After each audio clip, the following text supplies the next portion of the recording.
Bismillahirrahmanirrahim. Assalamualaikum warahmatullahi wabarakatuh. Alhamdulillah, salatu wassalamu ala asrofil anbiya'i wal mursalin wa ala alihi wa sahbihi ajma'in amma ba'du. Alhamdulillah kita berjumpa lagi pada perkuliahan kita ya. Masih tetap bersama saya Johan di mata kuliah jaringan komputer ya. Nah, pertemuan kali ini kita akan lebih masuk lagi ke dalam intinya dari jaringan komputer ya. Jadi sekarang ini kita masuk ke core of the core-nya. Ya, jadi di sini saya desain untuk bisa memanage jaringan komputer level enterprise ya. Jadi bukan hanya level warnet atau small office ya. Nah, itu cemen, gampang gitu ya. Kita ngomongnya level enterprise ya. Jadi semoga nanti kalau Anda bisa memanage jaringan level enterprise seperti apa, untuk level jaringan di level di bawahnya Anda bisa lebih mudah memanage-nya. Harapannya seperti itu ya, semoga nanti tercapai. Oke, pertemuan sebelumnya kita sudah membahas tentang routing statik ya. Jadi kita udah belajar bagaimana cara memberitahu kepada router bahwa kalau mau mengirimkan data ke sini, lewatnya jalurnya ini. Nah, seperti itu. Tapi secara manual. Nah, di sini sekarang kita akan belajar tentang bagaimana membuat memberitahu jaringan yang lain itu secara otomatis ya. Oke, baik, akan saya share screen materinya. Oke.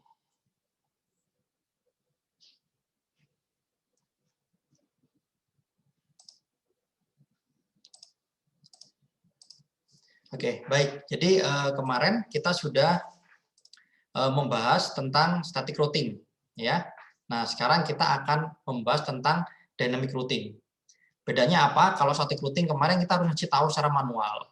Kalau mau ke network ini, jalannya lewat sini. Kalau mau ke network ini, lewat ether yang ini, gitu ya. Kalau sekarang itu bisa dilakukan secara otomatis oleh routernya. Nah, keuntungan ini selain mempermudah network admin, itu juga dia bisa failover. Jadi kalau ada link yang terputus, ada jalur yang terputus, dia bisa otomatis membelokkan trafficnya. Nah, seperti itu ya. Nah, ini ada dua macam dynamic routing, ada interior gateway protocol sama exterior gateway protocol ya. Ini intra network, di dalam network kita sendiri. Kalau yang ini extra network atau di luar network kita ya. Nanti ini akan kita bahas minggu depan. Nah, kali ini kita akan bahas langsung 3 topik ini ya. Jadi cukup banyak yang dibahas, tolong diperhatikan baik-baik ya.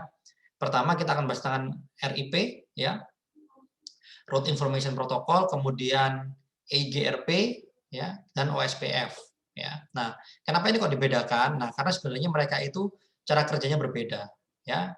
Nah, seperti apa cara kerjanya? Mari kita pelajari bersama-sama ya.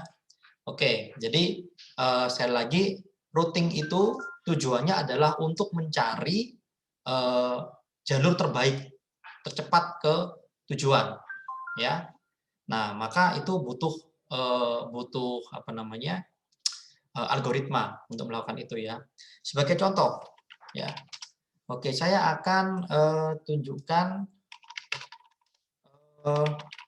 dari komputer saya menuju ke Google ya. Itu melalui berapa router itu ya. Perintahnya pakai tracer ya. Trace route ini kalau di Linux ya. Nah, ini bedanya dengan ping apa? Kalau ping itu data dikirimkan ke tujuan, kalau tujuannya dia reply, maka akan dikirimkan ke pengirimnya. Jadi langsung ke tujuannya, beda dengan ping. Kalau trace route itu dia akan melewati setiap router, dan setiap router itu akan memberikan reply. Nah, contohnya seperti ini. Nah, ini ada yang di router nomor 11 itu ada di bintang-bintang seperti itu. Nah, itu biasanya dia di firewall. Di firewall, jadi dia nggak bisa memberikan reply. Seperti itu. Ya, ini juga di 14, di 15 ini dia di firewall biasanya. Dan dia nggak boleh memberikan reply. Biasanya seperti itu.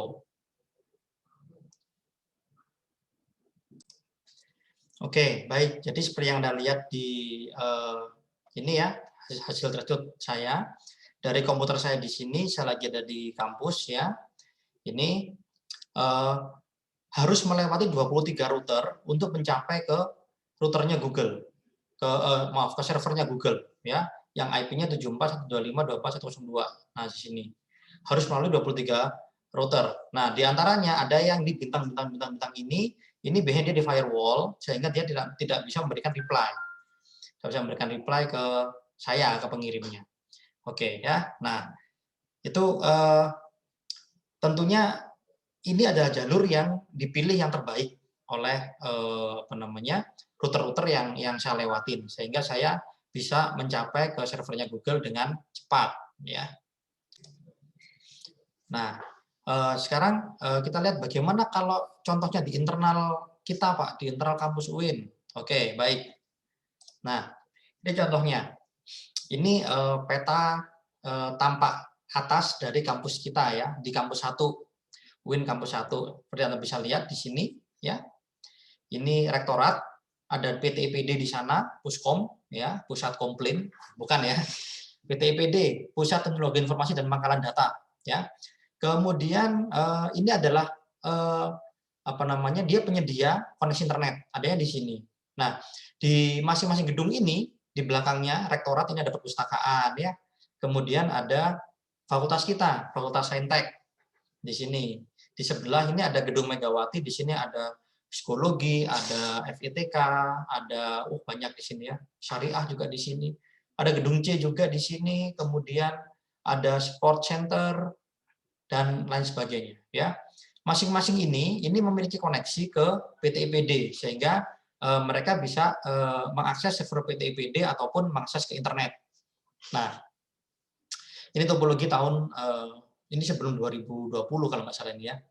Nah, kemudian misalnya nih, bagaimana ketika misalnya ada satu koneksi ini dia terputus, ya. Misalnya ini gedung Megawati, contohnya ini ya. Contohnya, oke, mohon maaf ada sedikit gangguan ya. Jadi kita lanjutkan. Misalnya ini di gedung Megawati jaringan terputus, koneksi ke PT IPD terputus ya. Sedangkan jalur gedung sebelahnya ini memiliki koneksi ke PT IPD. Nah, maka kalau nggak salah pada tahun 2000 kalau nggak salah, tahun lalu 2020 maksudnya, tahun lalu. Nah, ini dibuat seperti ini jaringannya sudah. Ini saling terhubung. Nah, pertanyaannya, misalnya ini tadi gedung Megawati terputus jaringannya, maka router yang ada di gedung Megawati ini dia harus membelokkan datanya ke Saintek atau ke gedung C. Nah, itu ya. Nah, lewat mana? Nah, pasti ini ada perhitungannya. Nah, perhitungan itulah yang akan kita pelajari pada pertemuan ini. Ya. Jadi, sekali lagi, routing itu adalah untuk memilih jalur yang tercepat, yang terbaik dari klien kita menuju ke server. Ya, yang kita tuju. Seperti itu. Oke. Nah, ada apakah di dalam router itu? Di dalam router itu ada namanya routing table. Ya, ini konsepnya routing, ya. Perhatikan baik-baik. Ini penting, ya. Konsepnya routing. Jadi minimal, ya, ini minimal itu setiap router, apapun algoritma routingnya, dia pasti memiliki routing table. Routing table, ya. Nah, routing table ini itu isinya adalah informasi dari router tetangganya. Contoh ya, di sini ada router A. Tetangganya apa? B. Ya, next hop-nya B. Berarti artinya ini A dan B terhubung secara langsung. Kemudian A berhubungan juga dengan C secara langsung. A dengan D tidak secara langsung dengan melalui C. Ya, A, C baru ke D. Kemudian A ke E langsung, A ke F langsung, A ke G melalui F. A ke F ke G. Ya. Nah, misalnya ini nanti ya kita akan melakukan pengiriman data dari user yang ada di subnetnya router A ke user yang ada di subnetnya router D, seperti itu misalnya. Apakah harus melalui A, B, C, D, atau A, C, D, atau A, F, G, D. Ya. Nah, untuk itu maka kita perlu informasi tambahan. Ya. Informasi itu disebut dengan cost, ya, biaya. Ya. Ini contoh saja, Cost-nya seluruh biayanya, jaraknya Kita anggap satu, biar gampang ya, biar gampang. Kita anggap satu, ya. Jadi kalau kita tadi mau mengirimkan paket dari subnet A ke server yang ada di subnet B, maka kalau kita melalui jalur A, B, C, D, maka cost-nya berapa? A ke B1, B ke C1, C ke D1. 3 berarti cost-nya ya. Kalau kita melalui jalur A, C, D, maka cost-nya A ke C1, C ke D1. Jadi 2 cost-nya. Kalau kita melalui A, F, G, D, cost-nya 3 juga. Ya. Nah, seperti itu. Maka router akan memilih A, C, D dengan cost yang paling rendah, ya, sehingga paketnya bisa terkirim semakin cepat. Ya. Nah, seperti itu. Gampang ya. Nah, konsepnya seperti itu. Namun pada kenyataannya satu parameter itu tidak cukup, kurang ya. Terkadang jalur yang pendek ya, itu justru dia malah penuh, bandwidth-nya full, sehingga pengiriman data juga akan lambat. Seperti ya anggaplah kita lewat jalan tol misalnya. Malang Surabaya kalau lewat tol itu kalau kita lihat di peta itu akan melambung. Jalannya akan semakin jauh, secara kilometer semakin jauh, tapi secara waktu akan semakin dekat. Karena apa? Jalan tol tidak semacet jalan Malang Surabaya lewat jalan biasa, ya seperti itu. Jadi gambarannya seperti itu, ya. Kemudian routing table itu sebisa mungkin dia berisi data yang seminimal mungkin sehingga nggak sampai hang routernya nanti kalau dipakai oleh banyak user, ya. Oke, nah ini yang terakhir ini. Kalau algoritma routing kita dinamis, itu kita bisa beradaptasi pada perubahan. Misalnya tadi ada link yang terputus, itu akan bisa di recover secara otomatis, gitu. Beda dengan yang kemarin static routing, putus ya putus selesai. Tuh. Nah kalau yang pada topik ini kita akan belajar 3 algoritma, semuanya bisa istilahnya failover. Ketika jalur pengiriman terputus, dia akan mencari jalur yang lain, sehingga pengiriman tetap bisa dilaksanakan. Oke. Nah, kemudian apa itu dynamic routing ya? Yaitu adalah proses di mana router dapat mengirimkan data kepada tujuannya ya. Nah, cuman seperti ini ya. Ini sumbernya dari sini, tujuannya ada di sini, jalannya ada banyak sekali. Jalan mana yang dipilih? Nah, itulah tugas algoritma routing. Oke? Jelas ya? Nah, oke. Ini yang tadi saya sampaikan, ada intra dan inter domain routing. Kalau sekarang kita belajar tentang intra dulu. Intra domain routing berarti routing yang ada di dalam network kita, ya. Ada router-router di UIN Malang. Nah, itu kita yang ngurusin. Nah, jadi ya routingnya seperti apa? Itu namanya intra domain routing. Routing yang ada di dalam internal kampus kita sendiri. Nah, kalau inter domain routing ini adalah routing yang keluar dari kampus kita. Ya, seperti tadi contohnya saya ke Google tuh lewat routernya siapa saja, wah banyak, itu nggak hanya lewat di routernya UIN saja, ya seperti itu. Oke, nah di intra network routing itu ada 2 algoritma, ya. Yang pertama distant vector, yang kedua link state, ya. Yang distant vector bedanya apa sih? Kalau distant vector itu routernya hanya tahu tetangganya, gitu. Atau tetangganya. Oh, jarak saya ke tetangga ini sekian, jarak saya tetangga ini sekian, udah itu aja. Kalau link state, dia tahu semuanya. Jadi contohnya nih, misalnya dari Malang ke Surabaya. Malang ke Surabaya itu kalau kita pakai distant vector, maka kita hanya tahu tetangga kita. Misalnya Malang Pandaan, sudah. Nanti dari Pandaan mau lewat Pasuruan, mau lewat mana namanya Sidoarjo, ya terserah, gitu ya. Tapi kalau link state dia akan menggambarkan seluruh jalur itu. Malang ke Surabaya itu lewat mana? Malang lewat Lawang, kemudian lewat Pandaan, kemudian lewat Sidoarjo, kemudian sampai ke Surabaya. Nah, itu kalau link state, ya. Jadi sekali lagi kalau distant vector dia hanya tetangganya saja. Kalau link state dia tahu seluruh jalur pengirimannya, ya. Tentunya ini akan besar ukurannya. Oke. base assumption ya. Untuk vektor ya, distant vektor ya. Each router knows its own address and the cost to reach each of its directly connected neighbor. Ya, tadi ini saya sampaikan. Jadi dia tahu alamatnya dia berapa, kemudian cost-nya untuk mencapai tujuannya, jaraknya berapa ke tetangganya. Ya. Nah, dia menggunakan algoritma namanya Bellman-Ford. Ya. Nanti silakan di googling Bellman-Ford itu seperti apa, ya. Kemudian untuk mitigating loops ini tidak kita bahas karena ini masuk ke advance ya. Jadi di sini ada caranya bagaimana agar tidak Poisson reverse. Jadi Poisson reverse itu dia menginformasikan loop balik ya. Jadi dia tahu jarak ke Blitar berapa, dia tahu jarak ke Pandaan berapa. Kalau mau ke Surabaya, maka dia harus lewat Pandaan gitu kan. Nah, router di Pandaan tahu jarak ke Malang berapa, jarak ke Sidoarjo berapa. Nah, bagaimana caranya agar router Pandaan ini tidak menginformasikan balik ke router di Malang. Karena router Malang udah tahu jaraknya ke Pandaan berapa. Nah, itu namanya Poisson reverse. Oke, nanti silakan di-googling ini Poisson reverse ini ya. Nah, contoh initial state ya. Nah, di sini contohnya ini ada 5 router ya dengan masing-masing cost-nya. Anggaplah ini jarak ya.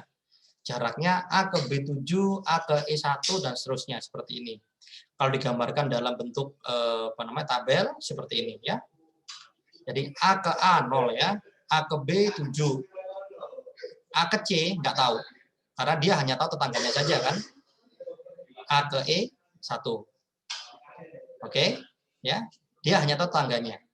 B, router B tahu tetangganya A, jaraknya 7, tetangganya C, jaraknya 1. Ya. Oke. Router C tahu tetangganya B, jaraknya 1, D, jaraknya 2. Dia nggak tahu A. Oke. Nah, sekarang kita jalankan algoritma routingnya. Nah, kita menggunakan distant vector. Ya. Misal, router D di sini. Router D memberi informasi ke router E.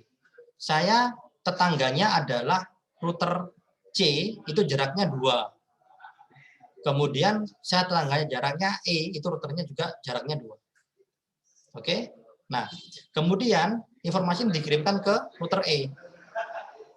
Ya. Nah, router E tahu D itu jaraknya 2. Maka 2 ditambah 2 kurang dari unlimited. Ya. Sehingga router E dia menuliskan jaraknya ke router D, jaraknya ke router C itu adalah 4 di sini. Awalnya kan tadi dia nggak tahu nih. Awalnya nggak tahu, sekarang jadi tahu jaraknya 4. Dari mana 4? Yaitu 2 ke D, kemudian 2 lagi ke C. Ya. Informasi yang ini disediakan oleh router D. Oke. Coba lagi ya. Nah, nih. Router B sekarang. Router B ngomong gini. Saya jaraknya 7 dari router A. Tetangga saya A jaraknya 7. Tetangga saya C jaraknya 1. Ya.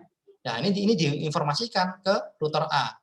Maka router A yang tadinya dia tidak tahu jaraknya ke C berapa, ya. Tadi kan awalnya dia nggak tahu ya. Nah, ini. Awalnya kan dia nggak tahu A ke C jaraknya berapa. Dia tahu cuma ke A ke B. Sedangkan B tahu jaraknya B ke C 1. Maka sekarang A jadi tahu jaraknya ke C adalah 8. Oke, seperti itu. Ya. Jelas ya? Oke. Lagi ya, satu lagi ya.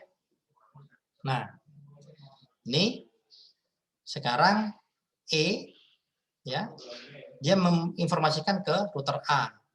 Saya jaraknya 1 dari router A, dari router B jaraknya 8, dari router C 4.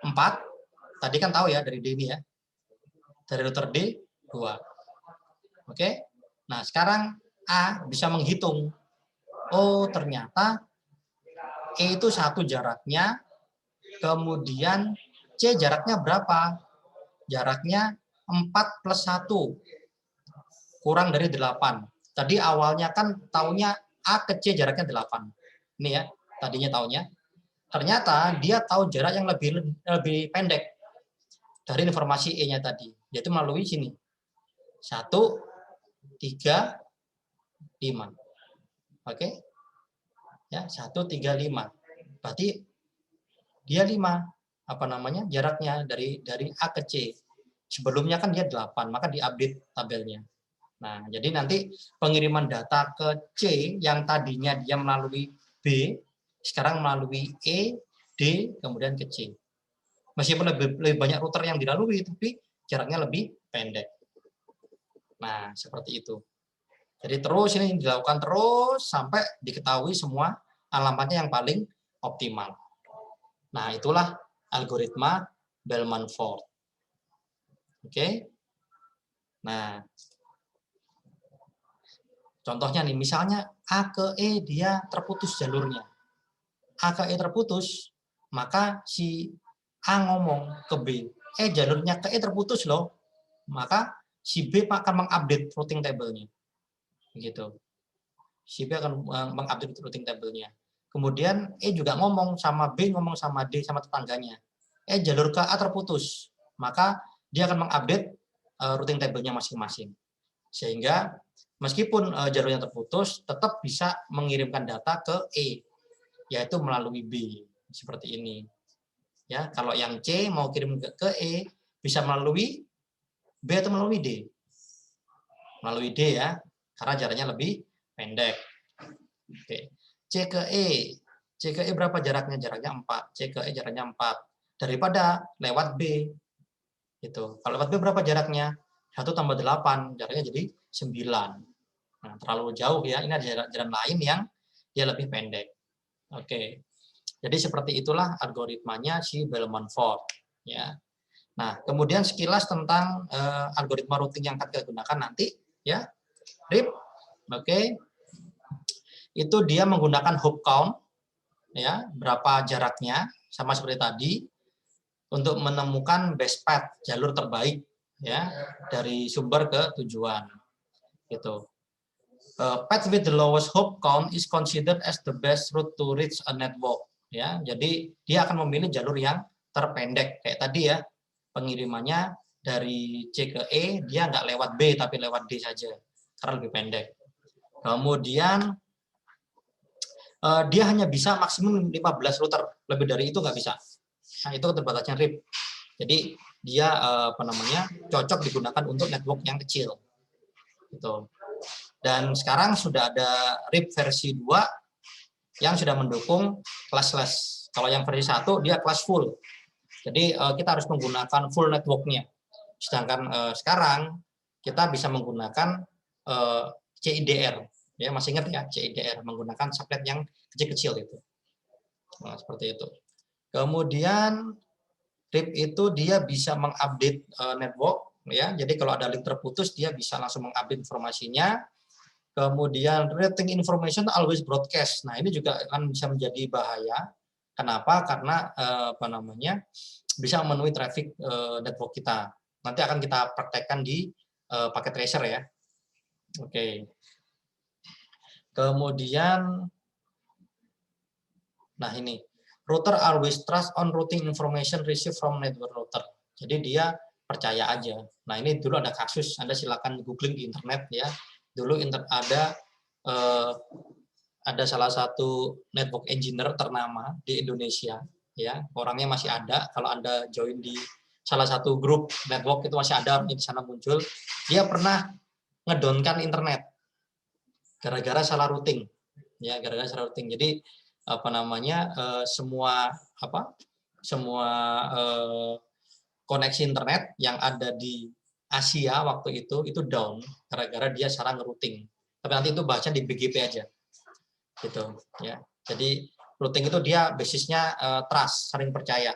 Router ini percaya dengan router yang itu. Kalau router itu salah ya sudah salah aja semuanya. Nah, gitu ya. Itu yang RIP. Kemudian yang EIGRP ya. Awalnya dia IGRP, kemudian di enhance ya. Dia itu sebenarnya dia itu hybrid. Dia pakai distance vector dan dia pakai link ya. Dia pakai link juga. Nanti kita akan bahas itu di IGRP.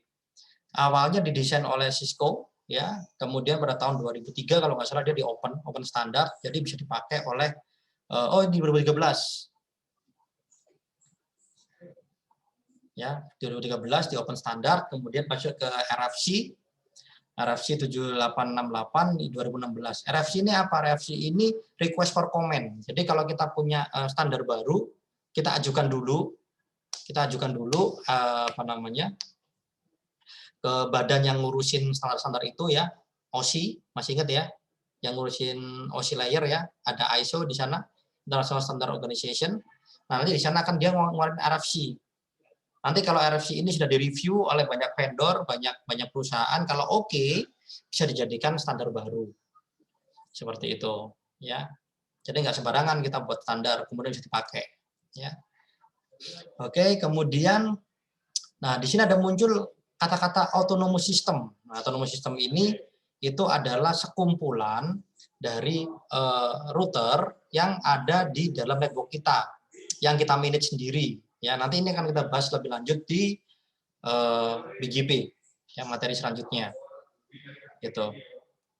Kemudian dia, nah ini tadi yang saya bilang hybrid, dia menyimpan informasi tentang neighbor, dia juga menyimpan informasi tentang topologi. Jadi dia tahu tetangganya siapa, tapi dia juga menyimpan informasi tentang full network-nya. Gitu. Nah ini akan butuh CPU yang lebih tinggi daripada yang RIP tadi. Seperti itu. Oke, jadi dia tidak hanya mengirim informasi tetanggaku siapa, tapi dia juga mengirim informasi jarak ke sini, dari saya ke mana, itu dikirim semua informasinya. Gitu ya. Oke.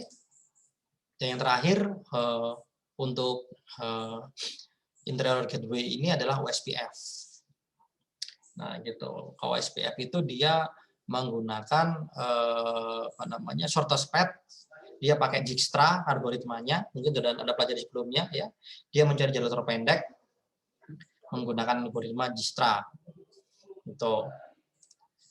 Nah, di sini kalau tadi apa namanya, pada RIP kita hanya mengirimkan si ininya saja, apa namanya, tetangganya saja, tapi kalau pada OSPF itu dikirimkan full map-nya.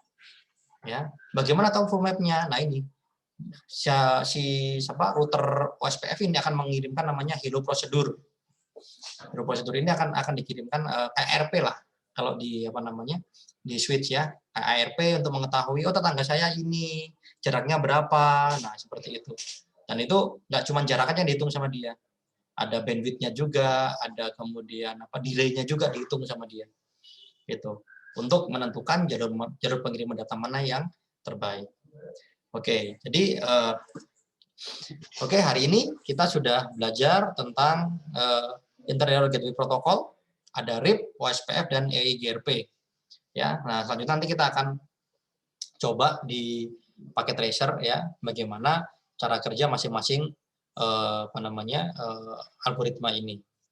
Oke, jangan lupa silakan Anda isi di diskusi 6 ya pada e-learning kita. Jadi silakan buka e-learning kita, ada apa sudah saya siapkan di sana diskusi 6, dan tolong Anda coba dulu, Anda pelajari dulu, Anda jalankan dulu apa namanya, latihannya. Setelah itu baru Anda jawab diskusinya. Jadi di sana saya tidak ingin jawaban Anda ngawur atau kira-kira ya, karena ini penting sekali. Ini dulu salah satu pertanyaan saya ketika saya open recruitment waktu itu ya. Dan mohon maaf waktu itu ada fresh graduate dari UIN Malang, terpaksa saya tolak.